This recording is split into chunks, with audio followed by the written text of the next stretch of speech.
గజం కేవలం 4,500 రూపాయలతో 165 గజాల భూమి కేవలం 8 లక్షలు మాత్రమే. నమస్తే, వెల్కమ్ టు సుమన్ టీవీ. ఈ రోజు మనతో పాటు ఉన్నారు ప్రముఖ జ్యోతిష్యులు బ్రహ్మశ్రీ నందిబట్ల శ్రీహరి శర్మ గారు, కాశీలో శ్రీ కామాక్షి నిత్యాన్నదాన ఆశ్రమ నిర్వాహకులు. గురుగారితో మాట్లాడతాం. నమస్కారం గురుగారు. వాగర్థావివ సంపృక్తౌ వాగర్థ ప్రతిపత్తయే జగతః పితరౌ వందే పార్వతీ పరమేశ్వరౌ. అన్నపూర్ణే సదాపూర్ణే శంకర ప్రాణవల్లభే జ్ఞానవైరాగ్య సిద్ధ్యర్థం భిక్షాం దేహి చ పార్వతి మాతా చ పార్వతీదేవి పితాదేవో మహేశ్వర బాంధవా శివభక్తాశ్చ స్వదేశో భువనత్రయం. సదాశివసమారంభాం శంకరాచార్య మధ్యమాం అస్మదాచార్యపర్యంతం వందే గురుపరంపరాం. ఆదిత్యాయ చ సోమాయ మంగళాయ బుధాయ చ గురుశుక్రశనిభ్యశ్చ రాహవే కేతవే నమః. శృంగేరి జగద్గురు పీఠాధిపతులు శ్రీ శ్రీ శ్రీ భారతీతీర్థ మహాస్వాముల వారికి, శ్రీ శ్రీ శ్రీ విధుశేఖర భారతీతీర్థ మహాస్వాముల వారికి, కంచి కామకోటి పీఠాధిపతులు శ్రీ శ్రీ శ్రీ విజేంద్ర సరస్వతి మహాస్వాముల వారికి ప్రణామములు తెలియజేసుకుంటూ కార్యక్రమాన్ని ప్రారంభిద్దాం. 2024 సంవత్సరం ధనుస్సు రాశి వారికి ఏ విధంగా ఉండబోతుంది గురుగారు జ్యోతిష్యపరంగా? ముందుగా వీక్షించేటువంటి సుమన్ టీవీ ప్రేక్షకులకి ఆంగ్ల నూతన సంవత్సర శుభాకాంక్షలు తెలియజేసుకుంటూ, ఈ 2024 సంవత్సరంలో ధనుస్సు రాశి వారికి ఏ విధమైనటువంటి ఫలితాలు ఉంటాయి, మంచి చెడు ఏ విధంగా ఉంటాయి, అలాగే ఆ యొక్క ఇబ్బందుల నుంచి ఎదుర్కోవడానికి ఎటువంటి పరిహారాలు పాటించాలనే విషయాన్ని క్లుప్తంగా తెలియజేసుకుందాం. ఇక వీక్షించేటువంటి ప్రేక్షకులకి సందేహం ఏంటంటే, ప్రధానంగా ఈ రాశి ఫలితాలు అంటే ఉగాది టు ఉగాది అని చెప్పుకుంటాం, అలాగే ఆచారం సాంప్రదాయం అదే కదా, మరి జనవరి నుంచి చెప్పుకునే ఆచారం మనకు లేదు కదా అనేటువంటి ఆలోచన ఉంటుంది. అయితే ధర్మశాస్త్రం ఏం చెప్పబడి ఉంటుందనంటే, ప్రపంచమంతా ఒక విషయమే అంగీకరించినప్పుడు అది కూడా శాస్త్ర సమ్మతమే, అందులో సందేహం లేదు. కాబట్టి ప్రపంచమంతా జనవరి 1వ తారీఖు నుంచి డిసెంబర్ 31 వరకు 2024 సంవత్సరంగా భావిస్తున్నప్పుడు మనం చెప్పుకునేటువంటి విషయాలన్నీ కూడా గ్రహాల యొక్క స్థితిగతులను బట్టి జనవరి 1 నుంచి 31 డిసెంబర్ వరకు ఉన్నటువంటి గ్రహాల యొక్క స్థితిగతులను బట్టే మనం సంబంధించినటువంటి విషయాన్ని చెప్పుకుంటాం. కాబట్టి ప్రధానంగా నవగ్రహాల్లో అత్యంత దీర్ఘకాలిక గ్రహాలు గురువు, శని, రాహుకేతులు. గురువు ఒక్కొక్క సంవత్సరం ఒక్కొక్క రాశిలో ఉంటూ, శని 2.5 సంవత్సరాలు ఒక రాశిలో ఉంటూ, రాహుకేతులు ఒక్కొక్క రాశిలో సంవత్సరన్నర పాటు ఉంటారు. కాబట్టి మనం గమనించుకున్నట్లయితే శని 2024 సంవత్సరం మొత్తం కూడాను కుంభరాశిలో సంచారం చేస్తుంటాడు. అలాగే 2 మే తారీఖు వరకు కూడా, 1 జనవరి నుంచి 2 మే తారీఖు వరకు కూడాను గురువు మేషరాశిలో, తదనంతరం 2 మే నుంచి డిసెంబర్ 31వ తారీఖు వరకు కూడా వృషభ రాశిలో గురు సంచారం జరుగుతూ ఉంటుంది. అలాగే రాహుకేతులు ఈ సంవత్సరం అనగా 2024 సంవత్సరం అంతా కూడాను మీన కన్యా రాశిలో సంచారం జరుగుతున్నటువంటి కారణం చేత ధనుస్సు రాశి వారికి ఈ సంవత్సరం ఏ విధంగా ఉండబోతుంది అనేటువంటి విషయం మనం తెలుసుకున్నట్లయితే, ప్రధానంగా ఈ యొక్క గ్రహాల యొక్క సంచారాన్ని మనం 3 టైమ్ జోన్స్గా మనం లెక్క కట్టుకున్నట్లయితే, 1 జనవరి నుంచి 2 మే వరకు గురువు ఈ మేషరాశిలో సంచారం జరుగుతున్నది. కారణం చేత ధనుస్సు రాశి వారికి గమనించుకున్నట్లయితే, ప్రధానంగా యోగకారకుడు రాశ్యాధిపతి అయినటువంటి గురువు యొక్క మీద శని వీక్షణ ఉన్నటువంటి ఈ కారణం చేత ప్రధానంగా అలసత్వము, బద్ధకం పెరగడం, ప్రతి పని యందు కూడాను అనాసక్తి ఉండడం, ఏ పని చేయాలన్నా కానీ ముందు ఒకరు తోస్తే తప్ప పని పూర్తి చేయలేనటువంటి పరిస్థితి, అందరి సహాయ సహకారాలు ఉంటే తప్ప పని పూర్తి కాలేనటువంటి పరిస్థితి, ఇవన్నీ కూడాను ధనుసు రాశి వారికి ఏర్పడుతుంది. అంతేకాకుండా ప్రధానంగా ఎంత ప్రయత్నం చేసినప్పటికీ కూడాను ప్రతిదీ కూడాను సమస్యాత్మకంగా ఉండేటువంటి అవకాశం ఈ ధనుసు రాశి వారికి మే 2వ తారీఖు వరకు ఉంటుంది. అలాగే గృహానికి సంబంధించినటువంటి సమస్యలు, మానసికంగా సంతృప్తి లేకపోవడము, తల్లిగారి ఆరోగ్యం సరిగ్గా లేకపోవడం, ఇంకా గమనించుకున్నట్లయితే ప్రధానంగా విద్యార్థులకి సంబంధించి కాస్త కష్టపడితే తప్ప మంచి ఫలితాలు పొందలేనటువంటి పరిస్థితి ఈ ధనుసు రాశి వారికి ఏర్పడుతుంది. ప్రధానంగా రాష్ట్రాధిపతి మీద శని యొక్క వీక్షణ ఉండడం, ఈ కారణం చేత గురువు బలహీనుడైపోవడం, ఈ కారణం చేత ఆత్మన్యూనత ప్రభావం పెరగడం, సెల్ఫ్ రెస్పెక్ట్ అనేటువంటిది లేకుండా సెల్ఫ్ పిటీతో జీవితాన్ని గడపాల్సినటువంటి పరిస్థితి రావడం, అందరి దగ్గర కూడాను సహాయ సహకారాల కోసం చేయి చాల్చాల్సినటువంటి పరిస్థితి, అందరినీ కూడాను వేడుకోవడం లాంటి పరిస్థితి రావడం అనేటువంటిది ధనుసు రాశి వారికి మే 2 వరకు ఉంటుంది.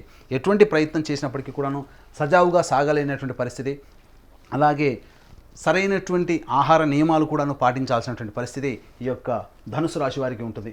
ఇక గమనించుకున్నట్లయితే ప్రధానంగా ఈ యొక్క ధనుస్సు రాశి వారికి సంబంధించి సంతానపరమైనటువంటి ఇబ్బందులు, అనగా సంతానం అభివృద్ధి రాలేకపోతున్నారనేటువంటి చింత, అలాగే సంతానానికి అభివృద్ధికి సంబంధించిన చేయు ప్రయత్నాల్లో ఆటంకాలు రావడం, ఇవన్నీ కూడా ధనుసు రాశి వారికి. అలాగే విద్యార్థులకు సంబంధించినటువంటిది కాస్త కష్టపడితే తప్ప ఈ సంబంధించినటువంటి యోగం అనేటువంటిది విద్యార్థులకు కలగకపోవడం, ఉత్తీర్ణత శాతము ప్రథమ శ్రేణి ఉత్తీర్ణత లభించాలని అంటే ఎక్కువగా కష్టపడాల్సినటువంటి పరిస్థితి, అలాగే విదేశీయానం, విదేశీ విద్యకు సంబంధించిన చేయు ప్రయత్నాలన్నీ కూడా మే 2వ తారీఖు వరకు ఆపుకోవడం చాలా మంచిదనేటువంటి విషయాన్ని గమనించుకోవాలి. మే 2 వరకు కూడాను అనవసరమైనటువంటి ధన వ్యయం అధికంగా ఉంటుంది. చేసే ప్రతి పని ఆటంకాలతో ముగుస్తుంది.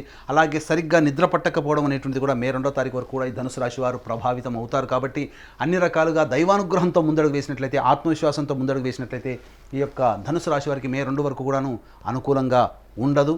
ఇక మే 2 తర్వాత ఈ రాశ్యాధిపతి అయినటువంటి గురువు శని యొక్క ప్రభావం నుంచి బయటపడి ఈ యొక్క వృషభ రాశిలోకి సంచారం జరుగుతుండడం, ఈ కారణం చేత ప్రధానంగా మీరు అంతర్గత శత్రువులపైన కావచ్చు, బహిర్గత శత్రువులు కావచ్చు, మిమ్మల్ని ఇబ్బంది పెట్టేటువంటి వారి మీద పైచేయి సాధిస్తారు. తద్వారా మొక్కవని ధైర్యంతో, ఆత్మవిశ్వాసంతో ముందడుగు వేసినట్లయితే ఖచ్చితంగా గెలుపే మీ యొక్క జీవిత ఆశయంగా ముందుకు నడుస్తారని చెప్పవచ్చు. ఇక ధనుసు రాశి వారికి సంబంధించి చూసుకున్నట్లయితే ప్రధానంగా ఉద్యోగంలో పడేటువంటి ఇబ్బందులు, వ్యాపారంలో పడేటువంటి ఇబ్బందులన్నీ కూడా కొలిక్కి వస్తాయి. ఉద్యోగ ప్రయత్నాలు చేసే వారికి చక్కటి ఉద్యోగం మే 2 తర్వాత లభించేటువంటి అవకాశం ఉంటుంది. మే 2 వరకు కూడాను పడినటువంటి ఇబ్బందుల నుంచి కొంత రిలీఫ్ అనేటువంటిది మే 2వ తారీఖు తర్వాత ఏర్పడుతుంది. అలాగే గృహాలకు సంబంధించినటువంటి చేయ ప్రయత్నాలు, కొనుగోలు, అమ్మకాలకు సంబంధించి కావచ్చు, వాటన్నిటికీ కూడాను మీరు కాస్త లాభసాటిగా ఉంటారని చెప్పవచ్చు. అలాగే వంశపారంపర్యంగా వస్తున్నటువంటి ఆస్తులకు సంబంధించినటువంటి వివాదాలు ఏవైతే ఉంటాయో అవన్నీ కూడాను 2 తర్వాతనే పరిష్కారం అవుతాయి. కోర్టు న్యాయవాద సంబంధించినటువంటి తీర్పులన్నీ కూడాను మీకు అనుకూలంగా మే 2 తర్వాత వచ్చే అవకాశం ఉంది. కాబట్టి వాటికి సంబంధించినటువంటి కాంప్రమైజేషన్ అనేటువంటిది మే 2 తర్వాత మీరు ప్రయత్నం చేయండి. తప్పకుండా మీకు గ్రహాలు అనుకూలిస్తాయి. అలాగే ఈ ధనుసు రాశిలో జన్మించినటువంటి సినీ రంగంలో ఉన్నటువంటి వారికి ప్రధానంగా కొన్ని ఇబ్బందికర పరిస్థితులు అనేటువంటి నూతన ప్రాజెక్టులు అనేటువంటి ఏవైతే ఉంటాయో మే 2 వరకు కూడా ఆచితూచి స్పందించే నిర్ణయం తీసుకోండి. అలాగే మే 2 తర్వాత వచ్చేటువంటి ప్రాజెక్టుల వలన భవిష్యత్తులో మీకు అంతా కూడా లాభదాయకంగా ఉంటుంది. మీ పేరు వర్ధిల్లుతుంది అని చెప్పడంలో ఏమాత్రం సందేహం లేదు. ఇక ధనుసు రాశి వారికి సంబంధించినటువంటి ఆహార ఉత్పత్తులు కావచ్చు, బంగారు వ్యాపారస్తులు కావచ్చు, కళాశాల యాజమాన్యానికి సంబంధించిన వాళ్ళు కావచ్చు, అలాగే రెస్టారెంట్, బోర్డింగ్ అండ్ లాడ్జింగ్ సంబంధించినటువంటి వ్యాపారంలో ఉన్నటువంటి వారికి మే 2 వరకు కూడా వ్యాపార విస్తరణ అంత మంచిది కాదు. కాబట్టి లాభాల కంటే నష్టాలు ఎక్కువగా ఉండడం అనేటువంటిది మిమ్మల్ని కుంగుబాటు చేసే విధంగా ఉంటుంది. కాబట్టి ఈ సంబంధించినటువంటి వ్యవహారాల్లో, వృత్తుల్లో, వ్యాపారాల్లో ఉన్నటువంటి వాళ్ళు మే 2 తర్వాత మీ ప్రణాళికను కనుక అమలుపరుచుకున్నట్లయితే తప్పకుండా మీరు మంచి లాభాల్ని పొందుతారని చెప్పవచ్చు. అలాగే ఈ సంబంధించినటువంటి ధనుస్సు రాశి వారికి స్పెక్యులేషన్ రంగంలో ఉన్నటువంటి వారికి నష్టాలు మే 2 వరకు ఉంటాయి. మే 2 తర్వాత అన్ని రకాలుగా ఆనందదాయకంగా ఉండేటువంటి పరిస్థితి. రాజకీయ రంగంలో ఉన్నటువంటి వారికి 21 అక్టోబర్ తర్వాత మంచి ప్రభావితమైనటువంటి జీవితాన్ని పొందుతారు. ఒక మంచి చక్కటి పదవి మీకు లభించేటువంటి అవకాశం ఉంటుంది. ధనుసు రాశి వారికి సంబంధించి చూసుకున్నట్లయితే మీ యొక్క సంతానం అభివృద్ధి బాటలోకి వచ్చి మిమ్మల్ని ఆనందింపచేసేటువంటి క్షణాలు ఎదురు చూస్తున్నట్లయితే మే 21 తర్వాత చక్కటి మంచి వార్త వింటారు. వివాహమై దాంపత్యంలో ఉండి సంతానం కోసం ఎదురు చూసేటువంటి వాళ్ళకి చక్కటి వార్త 21 అక్టోబర్ తర్వాత మీరు పొందుతారని చెప్పవచ్చు. అయితే ధనుసు రాశి వారికి కొంత ప్రధానంగా ఆరోగ్యం పట్ల శ్రద్ధ వహించాల్సినటువంటి పరిస్థితి మే 21 నుంచి ఎదురవుతుంది. కాబట్టి మోకాళ్ళు, కీళ్ళ నొప్పులకు సంబంధించినటువంటి ఇబ్బందులు మే 21 తర్వాత ఎదురయ్యేటువంటి అవకాశం ఉంది. కాబట్టి జాగ్రత్తలు పాటించాల్సినటువంటిది. సీనియర్ సిటిజన్స్ ఏవైతే ఉంటారో వాళ్ళకి సంబంధించినటువంటి అనారోగ్య సమస్యలు తొలగిపోవడానికి మే 2 తర్వాతనే అనుకూలమైనటువంటి వాతావరణం ఉంది. కాబట్టి ఏ తర్వాత చెప్పొచ్చేది ఏంటంటే ఈ ధనుసు రాశిలో జన్మించినటువంటి వారికి మే 2 వరకు కూడాను గడ్డు కాలము. మే 2 తర్వాత కాస్త రిలీఫ్ ఉండి 21 అక్టోబర్ నుంచి డిసెంబర్ 31వ తారీఖు వరకు సంపూర్ణమైనటువంటి యోగ కాలంగా ఉంటుంది. అలాగే మే 2 వరకు కూడాను చేసేటువంటి ప్రతి ప్రయత్నంలో కూడాను అడ్డంకులు ఎదురయ్యేటువంటి అవకాశాలు ఉంటాయి. ఎందుకనంటే చేసేటువంటి ప్రతి దాంట్లో కూడాను 1కి 4 సార్లు చూసి చేసుకోవాల్సినటువంటి పరిస్థితి ఎదురవుతుంది. కాబట్టి పెద్దవాళ్ళ సహాయ సహకారాలతో ఆచితూచి స్పందించినట్లయితే మంచి ఫలితాలు పొందుతారు. అలాగే మే 2 తర్వాత గ్రహాల యొక్క అనుగ్రహం సంపూర్ణంగా ఉండడం, అలాగే సంబంధించినటువంటి కుజుడు కూడా బలవంత గ్రహం అయి ఉండడం, ఈ కారణం చేత అన్ని రకాలుగా నష్టాల నుంచి లాభాల బాటలోకి మీ జీవితం అనుకూలంగా ఉంటుంది. నల్లేరు మీద నడకలాగా మే 2వ తారీఖు తర్వాత మీ జీవితంలో ఉంటుందని చెప్పవచ్చు. అలాగే ప్రధానంగా సంబంధించినటువంటి వాహనంలో మార్పులు కానీ, నూతన గృహ కొనుగోలు కానీ మే 2 తర్వాత నిర్ణయాలు తీసుకుంటే అనుకూలమైనటువంటి స్థితి ఉంటుంది. అయితే ప్రధానంగా మే 2 తర్వాత దంపతుల మధ్య విభేదాలు వచ్చేటువంటి అవకాశం ఉంది. కాబట్టి ఆచితూచి స్పందించండి. అలాగే ప్రధానంగా గమనించుకున్నట్లయితే ధార్మికమైనటువంటి అవకాశాలు, అనగా ప్రజలకి ఏదైనా మేలు చేయాలి లేదా సంబంధించినటువంటి డొనేషన్స్ సంబంధించినటువంటి చేసేటువంటి అన్నీ కూడా ధనుసు రాశి వారికి మీకు అనుకూలమైనటువంటి సమయం మే 2 తర్వాత అని చెప్పవచ్చు. ఈ విధంగా మే 2 వరకు అనుకూలం కాదు. మే 2 నుంచి 21 అక్టోబర్ వరకు కూడా న్యూట్రల్గా ఉంటుంది. అలాగే 21 అక్టోబర్ నుంచి 31 డిసెంబర్ వరకు కూడాను మంచి జరుగుతుంది. కాబట్టి మే 2వ తారీఖు వరకు కూడాను ఎవరైతే సోదరుల మధ్య విభేదాలు ఉంటాయో వాటికి ఎక్కువగా స్పందించకండి. నూతన వ్యక్తుల యొక్క పరిచయాలు, ఈ మే 2 లోపల వచ్చినటువంటి వ్యక్తుల యొక్క పరిచయాలు మిమ్మల్ని భవిష్యత్తులో నష్టాలకి, పేరు ప్రతిష్టలకి భంగం కలిగించే విధంగా ఉంటాయి. కాబట్టి మే 2 లోపల పరిచయమైనటువంటి వ్యక్తుల పట్ల అప్రమత్తతో ఉండండి. ప్రధానంగా గమనించుకున్నట్లయితే ఈ మొక్కవోని ధైర్యంతో ఆత్మవిశ్వాసంతో ముందడుగు వేయాల్సినటువంటి పరిస్థితి మే 2 వరకు అని గమనించగలరు. మరి ఈ సంవత్సరం అంతా కూడా పరిస్థితులు అనుకూలించడానికి అలాగే ఉన్న సమస్యలు కాస్త తొలగిపోవడానికి ధనుస్సు రాశి వారు ఏ దైవాన్ని ఆరాధిస్తే మంచిదంటారు?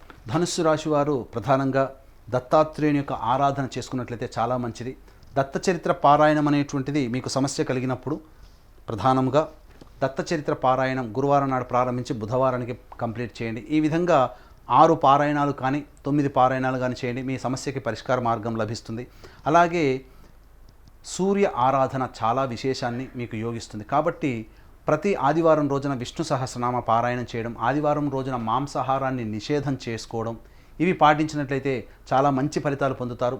అలాగే వీక్షిస్తున్నటువంటి ప్రేక్షకుల్లో 2023 గతించిపోయి 2024లోనైనా కానీ ఆశాజనకమైనటువంటి జీవితాన్ని పొందాలి, మంచి భవిష్యత్తు కలగాలి, అనుకున్నటువంటి సంకల్పాన్ని నెరవేరాలనేటువంటి ఆలోచన ఉంటుంది.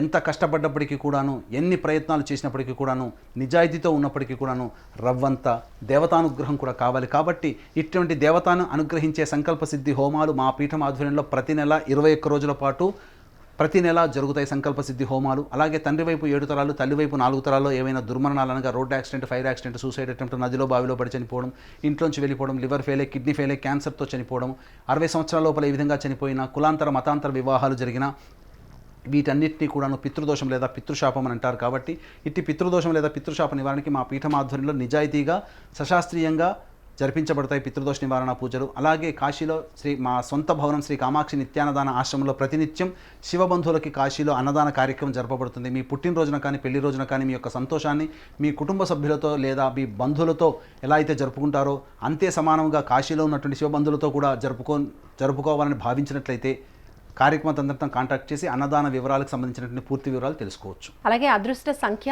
అదృష్ట వారం ధనుస్సు రాశికి తెలియచేయండి గురుగారు. అదృష్ట వారము ఆదివారము, గురువారము. అదృష్ట సంఖ్య 1, 3. ధన్యవాదాలు గురుగారు. సర్వం శ్రీ ఉమామహేశ్వర పరబ్రహ్మార్పణమస్తు.